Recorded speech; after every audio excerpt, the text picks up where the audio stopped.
ನಮಸ್ಕಾರ ಎಲ್ರಿಗೂ, welcome to our lunch box. ನೋಡಿ, ಇಲ್ಲಿ ಇವತ್ತು ನೀವು ನೋಡ್ತಾ ಇರೋದು ಕ್ಯಾರಮಲ್ ಶಾವಿಗೆ ಪಾಯಸ. ಮನೆಯಲ್ಲಿರೋ ಕೇವಲ ಒಂದು 3-4 ವಸ್ತುಗಳನ್ನು ಬಳಸಿ ಹೇಗೆ ನಾವು ರೆಸ್ಟೋರೆಂಟ್ ಸ್ಟೈಲಲ್ಲಿ ರಿಚ್ಚಾಗಿ ಕ್ರೀಮಿ ಕನ್ಸಿಸ್ಟೆನ್ಸಿಯಲ್ಲಿ ಶಾವಿಗೆ ಪಾಯಸ, ಅದರಲ್ಲೂ ಕ್ಯಾರಮಲ್ ಶಾವಿಗೆ ಪಾಯಸನ ಮಾಡೋದು ಹೇಗೆ ಅಂತ ನೋಡ್ಕೊಳ್ಳೋಣ ಇವತ್ತು ರೆಸಿಪಿಯಲ್ಲಿ. ಯಾರಾದರೂ ಮನೆಗೆ ದಿಢೀರಾಗಿ ಗೆಸ್ಟ್ ಬಂದಾಗ ಈ ಥರ ಮಾಡಿಕೊಟ್ರೆ ನಿಜವಾಗ್ಲೂ ತುಂಬ ಇಷ್ಟಪಡ್ತಾರೆ. ಮನೆಯಲ್ಲಿರೋ ಮಕ್ಕಳಂತೂ ತುಂಬ ಇಷ್ಟಪಟ್ಟು ತಿಂತಾರೆ. ಬನ್ನಿ, ಮೊದಲಿಗೆ ನಾನಿಲ್ಲಿ 1 ಲೀಟ್ರ್ ಹಾಲು ತೊಗೊಂಡಿದ್ದೀನಿ. ನಾನಿಲ್ಲಿ ಮಾಡ್ತಾಯಿರೋ ಶಾವಿಗೆ ಪಾಯಸ 8ರಿಂದ 10 ಜನಕ್ಕೆ, ಅದಕ್ಕೋಸ್ಕರ ನಾನು 1 ಲೀಟ್ರ್ ಹಾಲು ತೊಗೊಂಡಿದ್ದೀನಿ. ನೀವು ಅರ್ಧ ಲೀಟ್ರ್ ಬೇಕಾದರೂ ಹಾಲು ತೊಗೋಬೋದು. ಇದು ಆಲ್ರೆಡಿ ಕಾಸಿಟ್ಕೊಂಡ್ರೆ ಹಾಲು ಇನ್ನೂ ಬಿಸಿಯಾಗಿದೆ. ಇದಕ್ಕೆ ಒಂಚೂರು ಕೆನೆ ಕಟ್ಟದಿರೋ ಥರ ಒಂದು 5 ನಿಮಿಷ ಕೈ ಆಡಿಸ್ಕೊಳ್ಳಿ. ಪೂರ್ತಿ ಹಾಲು ಅರ್ಧ ಆಗೋದೇನು ಬೇಡ. ಇವಾಗ ಒಂದು ಬಾಣಲೆ ಇಟ್ಕೊತಾ ಇದ್ದೀನಿ ಸೈಡಿಗೆ. ಆ ಕಡೆ ಹಾಲು ಒಂದು 5 ನಿಮಿಷ ಕುದೀಲಿ ಅದು. ಇವಾಗ ಬಾಣಲೆಗೆ 1 ಸ್ಪೂನು ತುಪ್ಪ ಹಾಕ್ಕೊಳ್ಳಿ. ಪಟಾಪಟ್ಟಂತ 3ರಿಂದ 4 ನಿಮಿಷದಲ್ಲಿ ಪಾಯಸ ರೆಡಿಯಾಗಿ ಹೋಗುತ್ತೆ. ಹಾಲು ಕಾಯಿಸಿಟ್ಕೊಂಡ್ರಂತೂ ಮುಗ್ದೇ ಹೋಯಿತು, ಬೇಗನೆ ಆಗೋಗುತ್ತೆ. ಇವಾಗ ಈ ಪಾಯಸಕ್ಕೆ ಸ್ಪೆಷಲಾಗಿ ಗೋಡಂಬಿ, ಬಾದಾಮಿ ಆ ಥರ ಡ್ರೈ ಫ್ರೂಟ್ಸ್ ಹಾಕೋದಿಲ್ಲ. ಯಾಕಂದರೆ ಎಲ್ಲ ಪಾಯಸಕ್ಕೂ ನಾವು ಅದೇ ಥರ ಹಾಕೋದ್ರಿಂದ ಇದಕ್ಕೂ ಅದೇ ಥರ ಹಾಕಿದರೆ ಸೇಮ್ ಟೇಸ್ಟ್ ಬಂದುಬಿಡುತ್ತೆ. ಇದು ಕ್ಯಾರಮಲ್ ಪಾಯಸ ಆಗಿರೋದ್ರಿಂದ ಅದನ್ನು ಹಾಕಬೇಡಿ. ಗೋಡಂಬಿ, ಬಾದಾಮಿ ಸ್ಕಿಪ್ ಮಾಡ್ಕೊಳ್ಳಿ. ಖರ್ಜೂರನ ತುಪ್ಪದಲ್ಲಿ ಹುರ್ಕೊಳ್ಳಿ.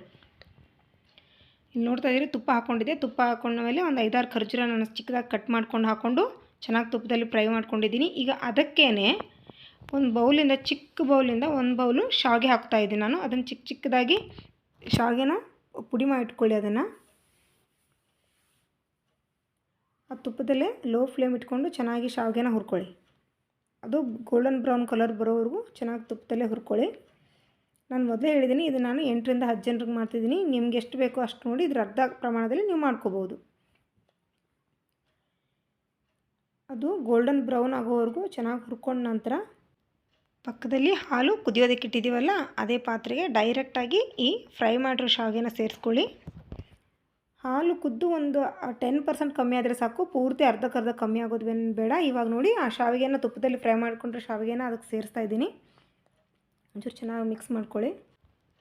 ಚೆನ್ನಾಗಿ ಮಿಕ್ಸ್ ಮಾಡ್ಕೊಂಡು ನೋಡಿ, ಮನೇಲಿರೋ ಸಾಮಾನುಗಳಿಂದನೇ ಮಾಡ್ತಾ ಇರೋದು ಡಿಲಿಷಿಯಸ್ ಆಗಿರೋ ಕ್ಯಾರಮಲ್ ಶಾವಿಗೆ ಪಾಯಸ. ನೋಡಿ, ಇವಾಗ 1 ಬಟ್ಲು ಶಾವಿಗೆ ತೊಗೊಂಡಿದ್ನಲ್ಲ, ಅದಕ್ಕೋಸ್ಕರ ನಾನು 1 ಬಟ್ಲು ಸಕ್ಕರೆ ತೊಗೋತಾ ಇದ್ದೀನಿ. ನೀವು ಬೇಕಿದ್ರೆ ಹೆಚ್ಚಿಗೆನೂ ಹಾಕೋಬೋದು, ಇನ್ನೂ ರುಚಿ ಅದ್ಭುತವಾಗೇ ಬರುತ್ತೆ. ಇವಾಗ ಮೊದಲೇ ನಾವು ಡೇಟ್ಸ್ನ, ಖರ್ಜೂರನ ತುಪ್ಪದಲ್ಲಿ ಫ್ರೈ ಮಾಡಿಟ್ಕೊಂಡಿದ್ವಲ್ಲ, ಅದನ್ನು ಸೇರಿಸ್ತಿದ್ದೀನಿ. ನಾನಿಲ್ಲಿ ಏಲಕ್ಕಿನ ಸೇರಿಸಿದ್ದೀನಿ, ನಿಮಗೆ ಕಾಣಿಸ್ತಿರ್ಬೋದು, ಅದು ಸ್ಕಿಪ್ ಆಗಿದೆ.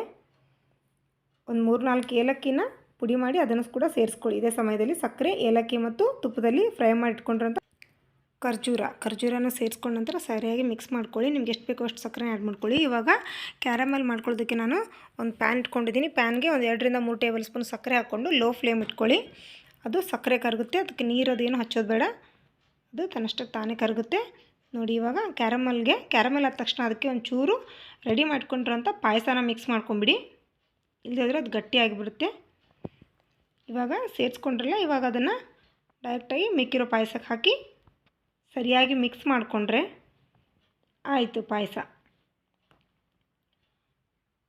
ನೋಡಿ, ಸರಿಯಾಗಿ ಮಿಕ್ಸ್ ಮಾಡಿಕೊಂಡು ಒಂದು 2 ನಿಮಿಷ ಕೈ ಆಡಿಸೋದ್ರಿಂದ ಪಾಯಸ ರೆಡಿನೇ ಆಗೋಯಿತು. ಮನೆಯಲ್ಲಿರೋದಷ್ಟೇ ಶಾವಿಗೆ, ಹಾಲು, ಈ ಸಕ್ಕರೆ, ಏಲಕ್ಕಿ, ಖರ್ಜೂರ ಮನೆಯಲ್ಲಿ ಏನಿದೆಯೋ ಅದನ್ನೇ ಮಾಡಿ ನಾವು ಎಷ್ಟು ಡಿಲಿಷಿಯಸ್ ಆಗಿ ಪಾಯಸ ಮಾಡ್ಕೊಂಡಿದ್ದೀವಿ ನೋಡಿದ್ರೆ.